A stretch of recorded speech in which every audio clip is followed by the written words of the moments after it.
struggle is a great feedback because it signifies non-acceptance of something. Because if we were accepting, we wouldn't be struggling.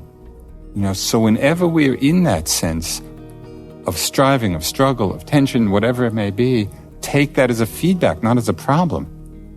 That's telling us something. That's saying something is going on in the body, in the mind, in the emotions, in the thoughts, in our external experience. Something is going on that we are not open to, that we're trying to exclude. And that's why we're struggling.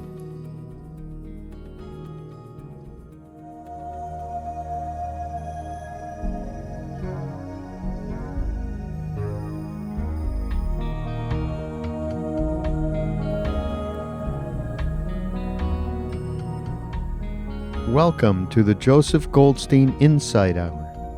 This podcast is an expression of our shared interest in self-discovery. Join Joseph as he shares his deep knowledge of the path of mindfulness. If you are interested in supporting this podcast, please go to BeHereNowNetwork.com/Joseph.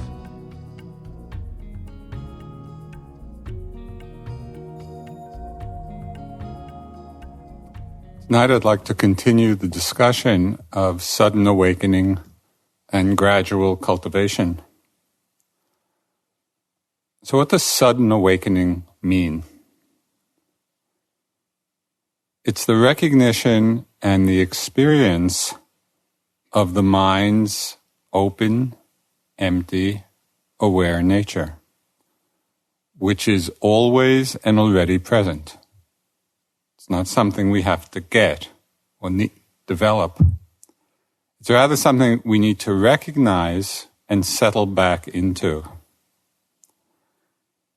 During the day, if you find at different times that you're struggling with awareness, and just there's that sense of tensing or struggling, you might remind yourself with a little mantra, it's already here. It's already here. And because often the mind has this tendency to be looking for instead of settling back. So it's not about wanting, it's not about getting.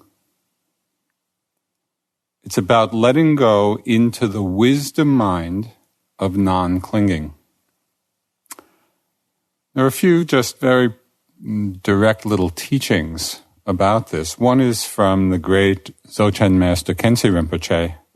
He said, awareness basically means freedom from clinging. If there is clinging, it is non-awareness. That's pretty straightforward. Awareness basically means freedom from clinging. If there's clinging, it is not awareness. So we could really understand our practice in a very fundamental way as the practice of non-clinging. Another Tibetan teacher, Chechen Gyaltsab, he said, if you don't cling, whatever arises is naturally freed.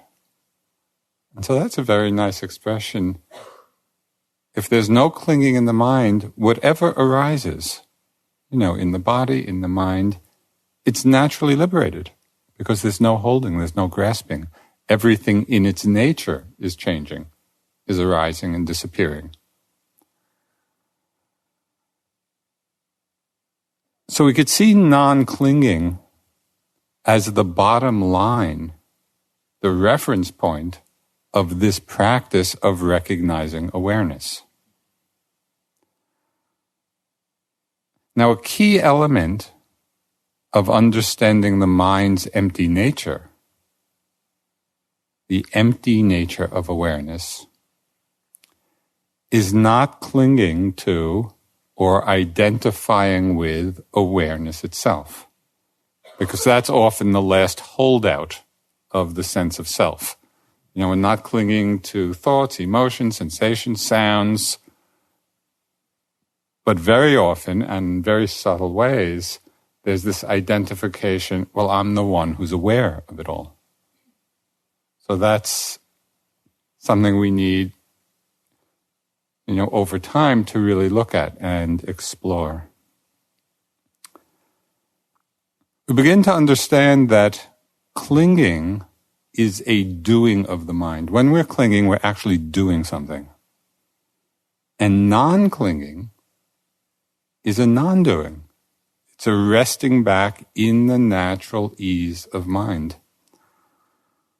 And Yoshul Ken, who was one of our teachers and also one of the great Dzogchen masters, he said, "Preserve the natural state and rest your weary mind." And it was like that, just that image of resting the weary mind. What do we rest it in? We rested in non-clinging awareness. So then the question arises, if the awakened state, sudden awakening, is already here, if, as the Thai monk Buddhadasa says, there's nothing to do, nothing to be, nothing to have, then what does it mean to speak of gradual cultivation? And so this becomes an interesting dynamic. Sudden awakening, gradual cultivation. If the awakening is already here, what's the need for gradual cultivation? So Chinul, the Korean Zen master who used this phrase, this framework of teaching, he was very direct about this. When he used the phrase sudden awakening, he was not referring to full enlightenment. He was referring to this moment or moments of recognition of the nature of awareness. That's the sudden awakening, to the experience and recognition of this quality of mind, this nature of mind.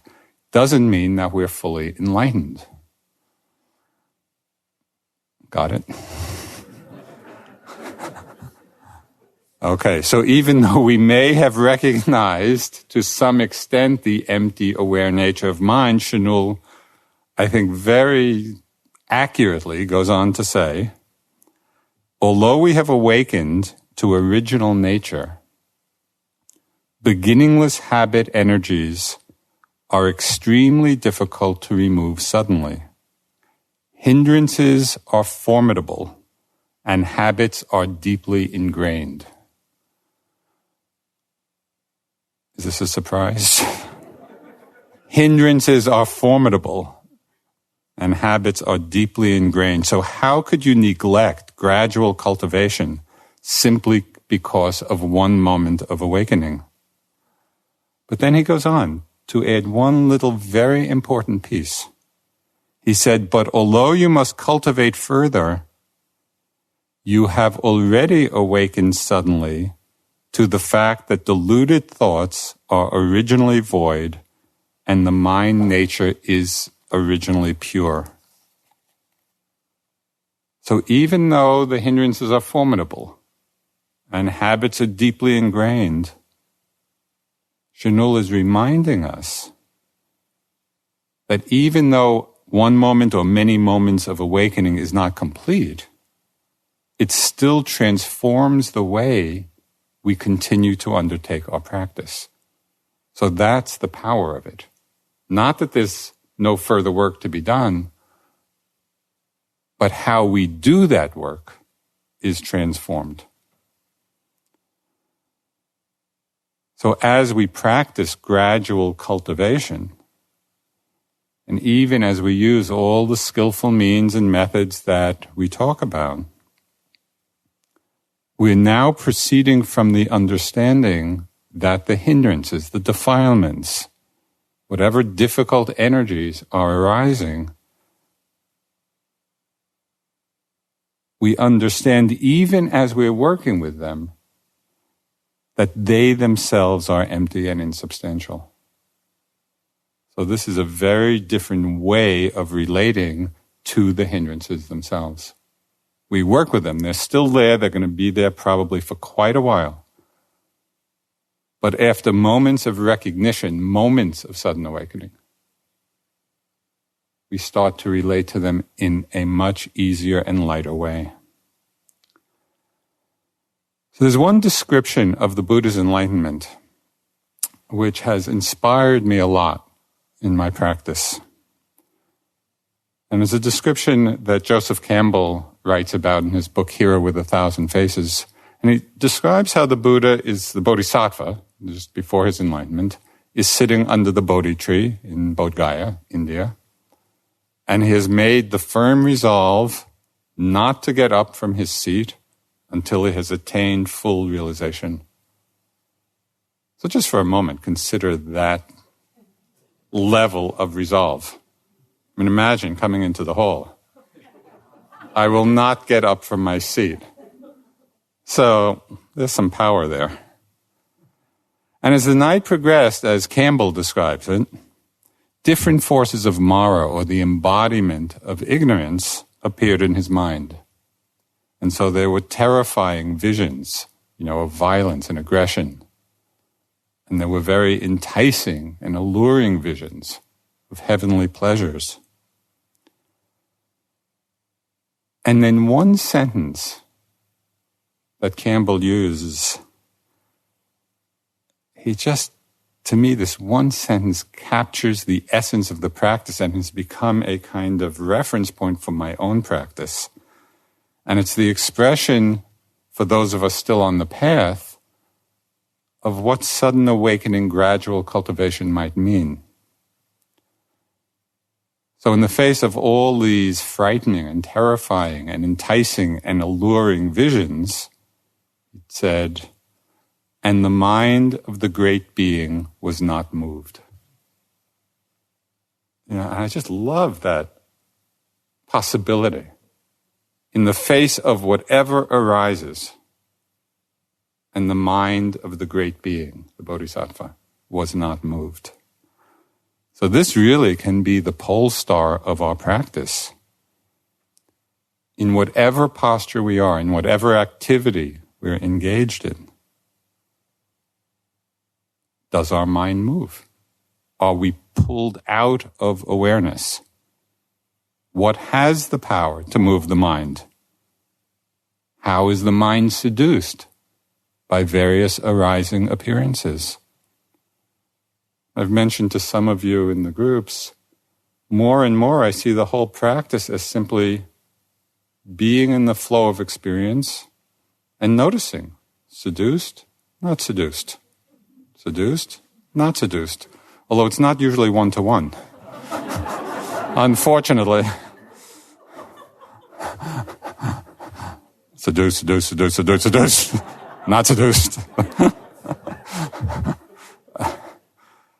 So the Buddha gives us some help here in highlighting some particular seductive energies. And this happens on many different levels. As we all know, we can easily get lost in strong emotions. When they come, easy to get seduced by them. We can get lost just in fleeting thoughts. We talk about the wandering mind, but actually the mind is not wandering anyplace. The mind's not going anyplace. It's just that thoughts are there and we're not aware of them. That's what we call the wandering mind. So there's not the effort to drag the mind back. It's simply to recognize what it is that's happening. So thoughts can be seductive. As I mentioned, identification with consciousness itself is a great seduction. Taking the knowing to be self, to be I. So in our practice, in this practice of gradual cultivation, it's essential that we begin to recognize these particular energies, which sometimes are called the hindrances. It's essential that we begin to recognize them, see how they arise in the mind, begin to investigate the nature of each one, and then particularly to see what is its allure. Why are we so enticed by them? So that's interesting to look at. When we do this, when we approach being with the hindrances or the difficult energies in this way, we begin to see them not so much as a personal problem. It's not, I'm so burdened with the hindrances. And we begin to see them not even so much as a difficulty on the path, but as the very place, exactly when these are arising, it's the very place for us to investigate and to see for ourselves the dynamic interplay between ignorance and awareness, seduced, not seduced, suffering and freedom. So the arising of these states from that perspective of sudden awakening, when we understand their empty, insubstantial nature, even as they continue to arise, it's like we approach them with interest, because in their very arising, we can liberate the mind. So it's a very different way of working. In the Dzogchen tradition, there's a saying, the greater the defilement, the greater the awareness. So that's an interesting notion. What it means is that as we practice this mindful awareness in the face of strong emotions, strong seductive mind states, maybe there's strong fear or loneliness or whatever, joy, happiness, anything that seduces us, in the face of these strong emotions, as we practice awareness, at that very time, it actually makes the awareness stronger and more stable. So the stronger the energy, the stronger the awareness, when we practice in the right way.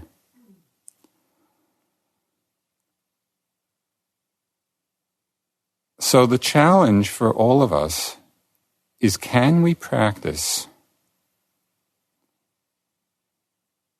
in the face of these habitual tendencies, deeply ingrained habitual tendencies, so that, like the great being, our minds are not moved? That we really practice that. So there are a few steps in this process. The first and obvious one is recognition. We need to practice recognizing the telltale signs of the different hindrances. And the reason it's particularly important, and this has to do with their allure, is that when they arise, they often come masquerading as something else. The hindrances arise, and they are often masquerading as something skillful, something wholesome, something good, something to cultivate. So they're really tricky. We need to call them on it. We get fooled by their disguise. So tonight I want to speak of two of the hindrances, but they can serve as a template for also understanding the rest. I'll begin with the hindrance or the mind state of doubt. Now, the word doubt can refer to two quite different states. There's a wholesome doubt and an unwholesome doubt. The wholesome doubt has to do just with that spirit of inquiry, the spirit of investigation. It's the opposite of dogmatic belief. It's not just sitting and believing everything. It's that interest to discover for ourselves. So we could call that, and in Zen sometimes it's called the great doubt. What is this? What is the nature of this? So it's that inquiry and looking. The unhelpful, the unwholesome aspect of doubt, we might call skeptical doubt. And this is the mind state of uncertainty, of indecision. It's like being at a crossroads and not knowing which way to go, and the mind simply going back and forth between the different alternatives and not going anywhere. So it's just we're stuck. Should I go this way? Should I go this way? Back and forth, and not moving forward at all. Skeptical doubt, when it's unnoticed, is the most powerful of all the hindrances. Why? Because unnoticed, it brings our practice to a standstill. All the other hindrances, the desire and aversion and sleepiness and restlessness, we can work with them and struggle with them and engage with them. But when skeptical doubt is there and unnoticed, we're just stopped. So that's why I want to emphasize it tonight. So that we get a very clear understanding of how it arises, what its disguise is, so that we begin to really see and recognize it clearly. The power of this skeptical doubt is that when it's strong, it doesn't even give us the chance to take a wrong turn, and to learn from our mistakes. We're just frozen in indecision. We're always checking ourselves, wondering, trying to decide. Some years ago, there was a novel, The Life of Pi, by Jan Martel, a wonderful book. And there was one line in that book which jumped out at me, because it's all about this mind state. He wrote, "To choose doubt as a philosophy of life is akin to choosing immobility as a means of transportation." That's it. Right? So we have to see how that skeptical doubt is functioning in us. In meditation practice, doubt takes some very particular forms, which I'm sure at different times in your practice you've experienced. And as we pay attention, we begin to recognize some of these patterns. It could be doubting thoughts about the practice itself. What does sitting here day after day, just noticing sights and sounds and thoughts and feelings and sensations, what does it have to do with anything? What does it have to do with the suffering in the world? How is it helping anything? Has that thought ever occurred to you? It's the doubting mind. Or we might start comparing practices. I like the old instructions better. They were so just precise and step by step. Or, this is so much better. Plain old mindfulness on the breath, it was so boring. And so begin to have doubt about the efficacy of a very powerful practice in itself. Or maybe the thought comes, maybe I should be doing Tibetan chanting, or Sufi dancing. They seem to be having more fun. So all of these kinds of thoughts, we need to recognize as being, this is just the doubting mind. Doubt about the teachers. Many of you have studied with many different teachers, with many different perspectives. And I've seen in myself, in my practice, very often the thought would, well, who's right? Oh, they really know. They don't know. And we just kind of go back and forth and confuse ourselves. This comparing mind just leads to greater doubt and confusion. And perhaps the most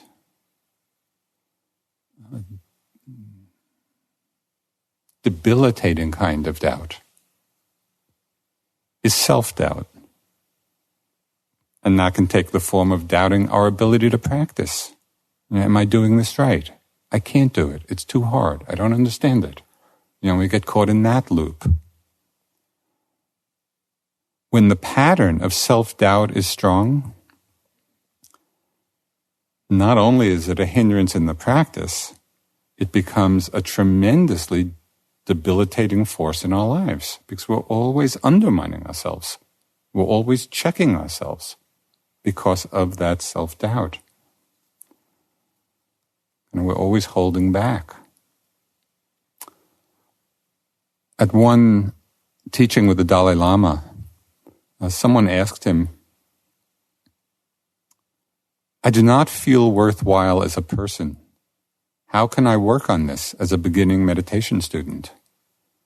So this is a powerful expression of self-doubt. I don't feel worthwhile as a person. What can I do?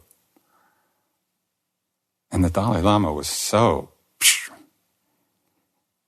He said, "You should not be discouraged. Your feeling, I am of no value, is wrong. Absolutely wrong. You are deceiving yourself."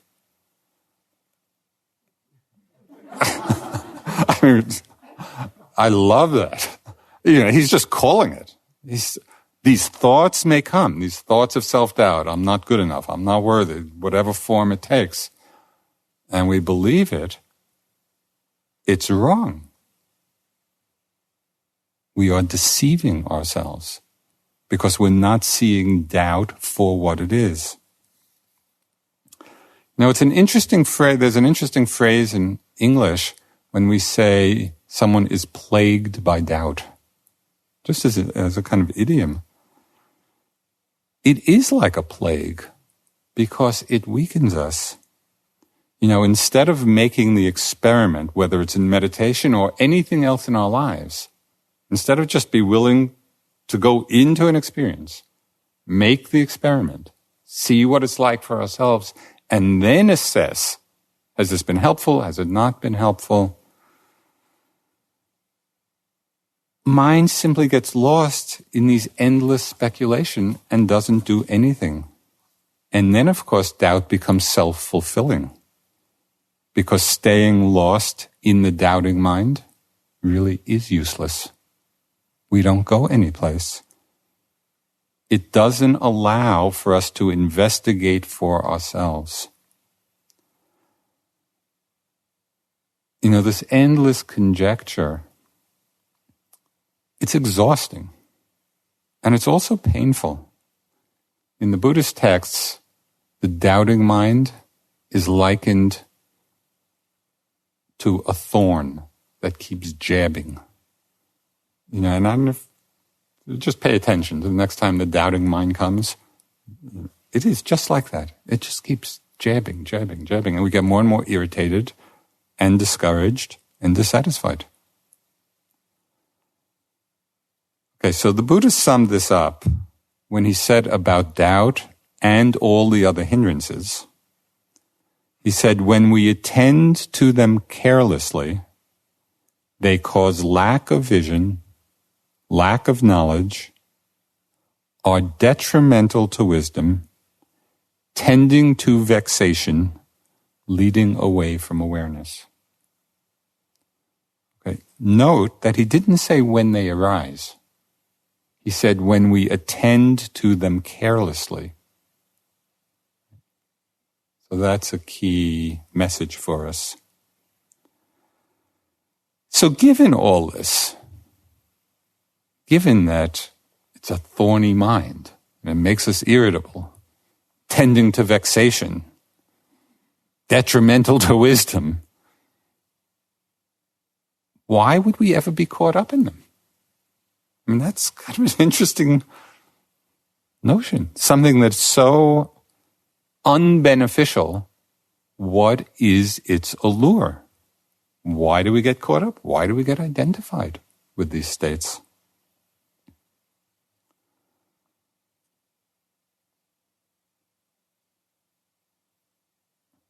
So if we can recognize its arising and have an attitude of inquiry and investigation, then the second step in the process is beginning to understand its allure. We begin to see that the great seduction of the doubting mind happens in two ways. The first way is that it comes masquerading as wisdom. Doubt's arising in the mind, but we're taking it to be wisdom. Why? Because we hear this very wise-sounding voice in our minds, and it sounds so reasonable and so valid. What's the point of doing this? There's no point. Maybe some other time, I was really working hard before I came, and be better just to take a vacation. Other practices are so much better. And it's just, it's coming across as being the voice of wisdom. So we need to really see that, not be seduced by it, see it for what it is. Or in daily life situations, when we might get caught between two alternatives. There are kind of two choices, and we're just going back and forth, and we don't know what to do.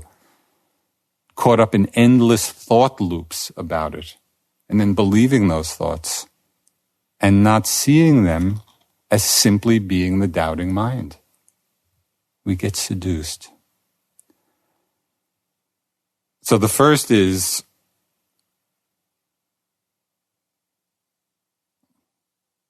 whenever you think your mind is sounding particularly wise, just take a second look. That itself might be an indication. Okay, the second allure of doubt is interesting. And that is, we're pulled into it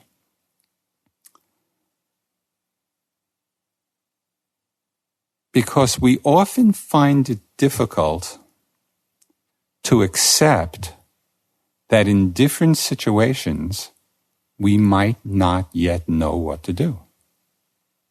We don't like the feeling of not knowing. It's an uncomfortable feeling. So rather than rest in the truth of the experience that we don't yet know what to do, because it's uncomfortable, so then we start trying to figure it out with our thoughts, through the process of thought. But when there's no clarity of understanding, when that hasn't happened yet, trying to figure it out through thought just leads to these endless thought loops, just leads to the perplexity of the doubting mind. And I've had this experience, at different times when I was faced with a choice, didn't know what to do, and felt like I was driving myself a little crazy, trying to decide, until I finally saw, it's okay not to know. So that can be a helpful little mantra. It's okay not to know. And then we just rest in the experience until we know. If we ever do. And maybe we will, maybe we won't. But if we're driven to just this endless thinking about it when we don't yet understand, we just get caught in the doubting mind, and it reinforces the sense of perplexity, confusion, the thorny mind. So it's okay not to know.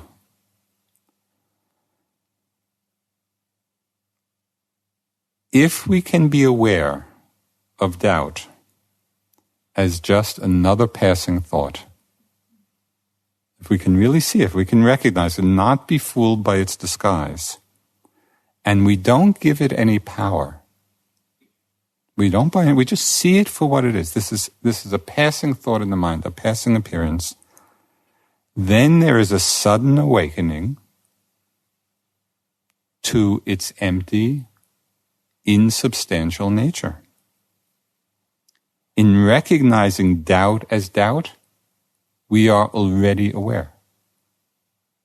We have already awakened to the truth of doubt and to the nature of awareness. In recognizing doubt as doubt, and the mind of the great being was not moved. Doubt arose, no problem, because it's seen for what it is.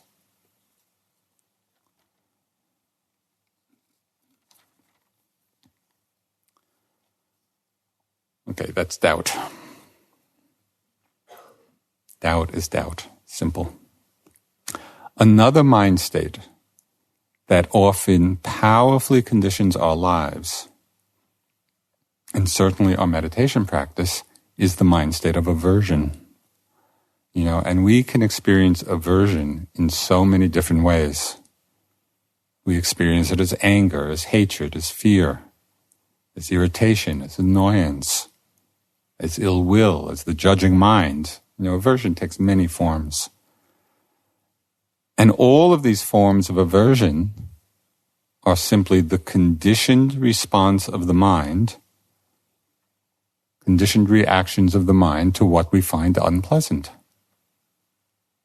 Very rarely do we have aversion to the pleasant.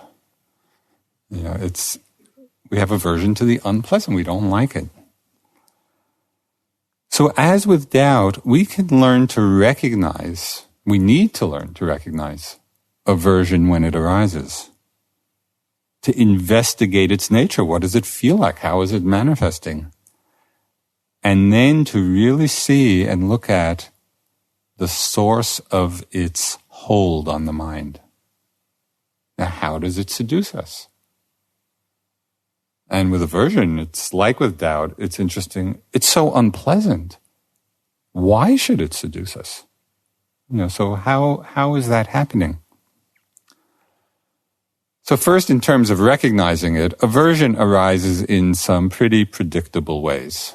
This is not some subtle phenomenon. Very easy to see in relationship to physical pain. You're sitting, whether it's in meditation or just in life, pain arises. What's the immediate response? I think, we've talked about it a little bit. The immediate response is, we don't like it, and we can feel a kind of contraction, the energetic contraction in the face of it. Frustration, impatience, self-pity, all of these reactions to avoid the unpleasantness. But this is also a help to us, because when we feel ourselves contracting, that's like a feedback. When we feel ourselves contracting, it's a pretty good chance that something's going on that's unpleasant, and so look to see, is there some pain? Is there some discomfort? It's a way of recognizing it. Aversion also arises in the mind when we think of some painful or unpleasant past situation. Now, has that come up at all? You're sitting and you just think of some interaction you had with somebody, some situation at work, something that was painful and unpleasant. And you're just sitting in the hall here. They're not here. So you're just sitting here, nice, peaceful environment, but the thoughts come. And as soon as we think or see an image of the person, the situation, very easy for it to trigger anger, or annoyance, or whatever the feeling may be. So that's interesting. What are we really getting angry at? We're getting angry at a thought. Doesn't really make sense, but that's what's going on. Even more ridiculous is we can think about things that haven't even happened yet. We imagine something that's going to happen that we won't like. Some interaction with somebody, some situation. And so we start fantasizing what's going to happen, and then we get upset, we get angry, we get fearful. Welcome to the mind. We can get impatient or frustrated with unpleasant situations on retreat, or, just with difficulties in practice. We're struggling, there are difficulties, and we start getting angry or frustrated or discouraged. And then often we start projecting that discouragement or annoyance or irritation onto other people. It's really just our own inner state, but we project it on our fellow yogis. And there's a phenomena called the Vipassana vendetta. And there's one person here who just bugs you. You don't like the way they walk, you don't like the way they eat, you don't like the way they sit. It really has nothing to do with the other person. It's just the mind, buying into that conditioning. Aversion arises, it arises from so many different ways, as you can see. Aversion arises when we personalize impersonal situations. Very interesting to be at an airport, at a gate, where the flight has just been canceled. And just to watch, first to watch one's own mind, and then to watch everybody else's mind. We take it so personal. How could they do this to me? I need to be where I'm going. And of course, it has nothing to do with us. But it doesn't stop the mind from getting irritated. And sometimes aversion arises or is fed by associated emotions that we're not seeing. So there may be other things going on that are feeding the anger or feeding the aversion like an underground spring. And unless we notice those other emotions or mind states, it's almost impossible to really let go of the anger. So I'll just give you an example. Quite a few years ago, I was teaching a retreat for lawyers and law students. It was pretty interesting. And in one of the discussion groups, one of the law students, he may have been in his second or third year, was just talking about the nature, of that profession and the adversarial nature of it. So it's pretty charged and can get pretty tense. And he made a comment which was so instructive. He said, I need to get angry so I won't feel the fear. And it resonated so well and clearly of how very often, in an effort not to feel something else, we get angry, we deflect it into anger. Because he didn't realize, he was associating, fear is weakness. If I allow the fear to be there, I won't be able to do my job well. Not yet understanding that it's much easier to simply be accepting of the fear and let it wash through, and to be resisting the fear and have it projected out in anger. So we really need to see our own minds and understand what are the driving forces behind our emotions and behind our actions. So again, like doubt, given all of these different forms of aversion and the ways they arise and how unpleasant it is, what is the great seduction?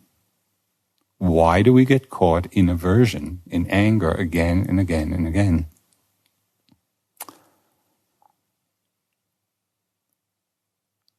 The great seduction of anger is that very sweet feeling of being right. I should be angry. I should be irritated. I should be annoyed. Look at what's happening. Look at what that person is doing. Of course I should be angry. The Buddha described it this way. Anger with its poisoned source and honeyed tip. It's just like that. Because when we see the source, all the forms of aversion within the Buddhist psychology are really rooted in the mental factor of hatred. Very unwholesome, burning state. So it's a poison source, but it has this honeyed tip because this feeling of self-righteousness is so sweet, and we feel it as empowering.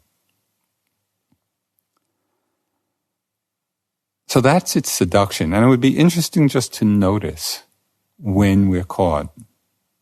And for each of you, in the different times when different forms of aversion arise, go through these steps. First is the recognition, then it's the investigation, of how it actually feels. But then look to see what is the allure for you in that moment. And so it's not just a question of hearing this and believing it or disbelieving it. It's all an invitation for you to look for yourself and to see in your experience how it's happening. So there are very many different skillful means of working with aversion in the mind. Sometimes the moment of recognition is enough. If we are really in the flow of awareness, we're just aware of what's arising, and a thought or an image appears and it conditions the feeling of anger, and we're right there, sometimes that's all that's needed. And just in the non-clinging to it, in the moment of awareness of it, it self-liberates. That's the power, that's the potential power of awareness. We really awaken to the empty, conditioned nature of the anger, of the annoyance, of the irritation. And we're not seduced by it. And the mind of the great being was not moved, sitting there. Whatever images arose, the mind of the great being was not moved. Can we imitate that? Can we practice that? Begin to understand what the Buddha said so often in his teachings. He said, all phenomena should be seen with perfect wisdom. This is not I, this is not mine, this is not myself. That's the wisdom of the nature of mind, the nature of awareness. Everything is seen with perfect wisdom as it is. Often, though, we do get caught. That the stability of the awareness is not steady enough. And we may have moments of recognition of it, but then we're seduced, we're caught, we're identified. We might even recognize the aversion and the fear is there. But we keep getting lost in the painful story that it's telling us, in the powerful story. So this is a little sidebar. With emotions like anger, or really any strong emotion, sometimes the emotion is telling us something important. Right? So it's not simply a question of dismissing it. If we're feeling anger, maybe there's anger at some great injustice. Or maybe it's arising as a way of setting some very important boundaries in our lives. So the arising of the emotion might actually be conveying some important information to us. The challenge is, can we understand the message of the emotion without being overwhelmed, without drowning in it, without simply venting or acting it out? Right? So it's to have intelligence about what's arising.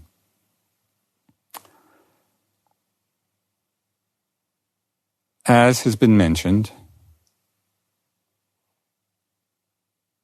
and here in particular, it's very helpful to check the attitude in the mind about the aversion, or about the doubt, or whatever the hindrance may be.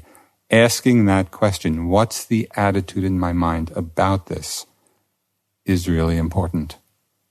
Because we might recognize it, we might investigate it, we might even see its allure, but we may also be holding it in a way that is actually feeding it. Right? So we need to do this last step. What's the attitude in my mind about this? So beside the honeyed tip of self-righteousness, which may be the attitude, maybe we would see that we actually have aversion towards the aversion, or self-judgment about the fact that it's arising.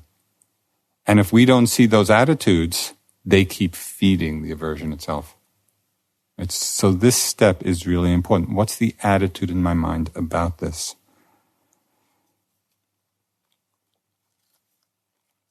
It's important to understand, and this is an understanding that comes out of the sudden awakening into the nature of awareness, the empty, open, aware nature, that all these hindrances and difficult energies are not intrinsic to the mind. They're visitors. They're just arising out of conditions. The problem is they've come as visitors for so long. We think they live here, but they don't. We forget their impermanent, insubstantial nature. So there's a story about Milarepa, the great Tibetan yogi.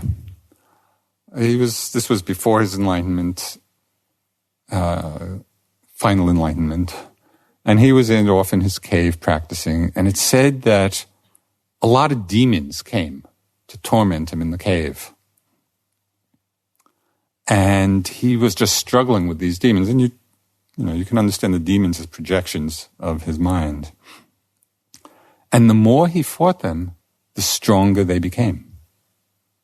The more he struggled with them, they became bigger and stronger and more powerful. Familiar? He tried everything. But then he checked his attitude.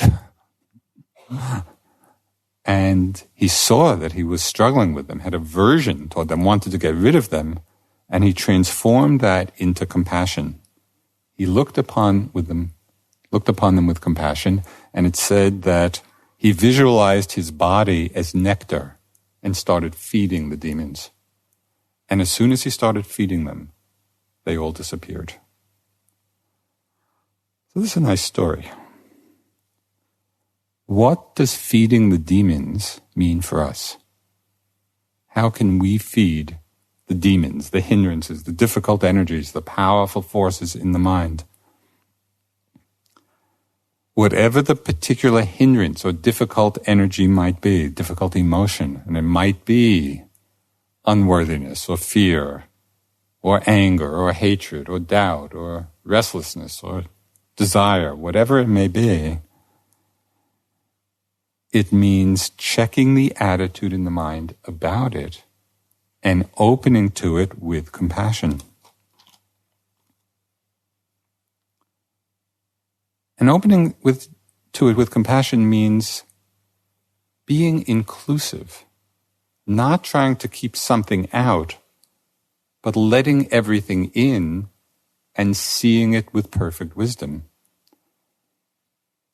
There's one Tibetan teaching which expresses it this way. It says, the defining characteristic of mind is to be primordially empty like space.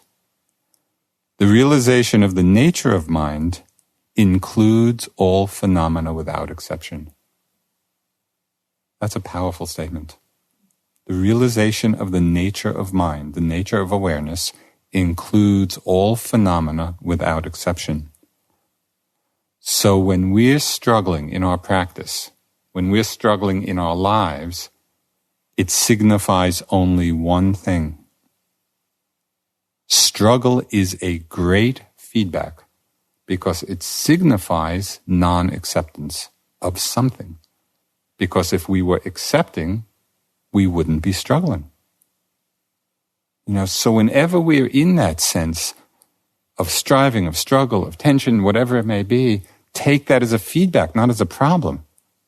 That's telling us something. That's saying something is going on in the body, in the mind, in the emotions, in the thoughts, in our external experience. Something is going on that we are not open to, that we're trying to exclude.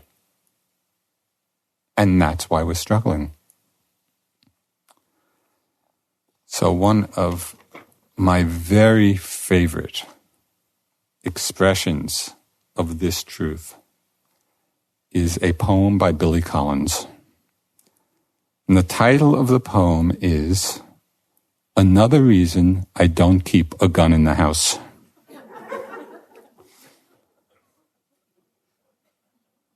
The neighbor's dog will not stop barking. He is barking the same high rhythmic bark that he barks every time they leave the house. They must switch him on their way out. The neighbor's dog will not stop barking. I close all the windows in the house and put on a Beethoven symphony full blast. But I can still hear him muffled under the music, barking, barking, barking.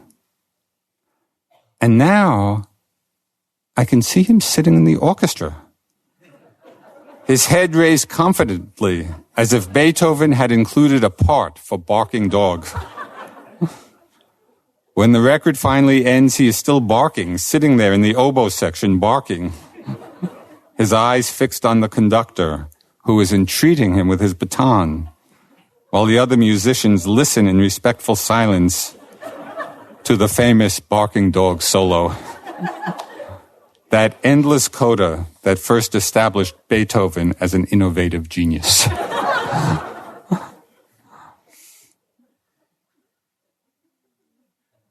It says it all. When we're not mindful, when we're not aware, all of the hindrances, all of the difficult energies, all of the barking dogs obscure the natural wisdom. And when we are mindful of them,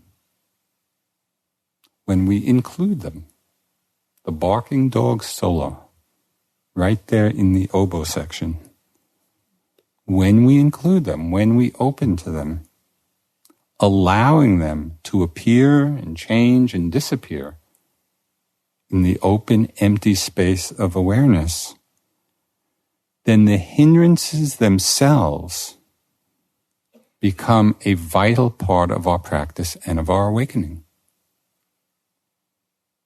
So this is how we can hold them in a way that they really serve our practice, serve our awakening.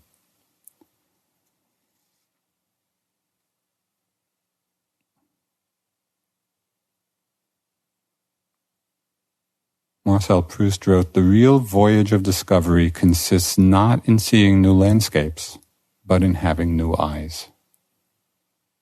We're learning to see with wisdom, and that's our practice. Let's sit for a couple of minutes.